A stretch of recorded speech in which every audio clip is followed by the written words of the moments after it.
कोई अगर कहे पंजतने पाक तो कहो नहीं नहीं, पूरे 1,00,000 पाक है, पूरे सहाबा पाक है, उमर पाक है, उस्मान पाक है, उमर पाक है, अली पाक है, माविया पाक है, हसनैन पाक है, अबू हुरैरा पाक है, अबू जर गिफारी पाक है, तलहा पाक है, जुबैर पाक है, सारे सहाबा पाक है। आओ जरा दलील अपने जहनों में तो बिठाओ, सूरे अनफाल निकालो।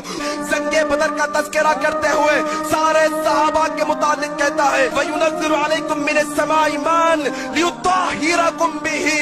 लोगों, जंगे बदर में जाने वाले अबू बकर है, जंगे बदर में जाने वाले उमर है, जंगे बदर में शरीक होने वाले अली है, ये सारे सहाबा है। ये सारे सहाबा के मुतालिक अल्लाह सूरे अनफाल के आयत नंबर 11 में कहता है, अल्लाह ने आसमान से बारिश नाजिल की लियुत्ताहिरकुम बिही, फिर अल्लाह ने सारे सहाबा को पाक कर दिया। अल्लाह। इसने कहा कि पंजतन पाक नहीं है, बल्कि सहाबा भी पाक हैं।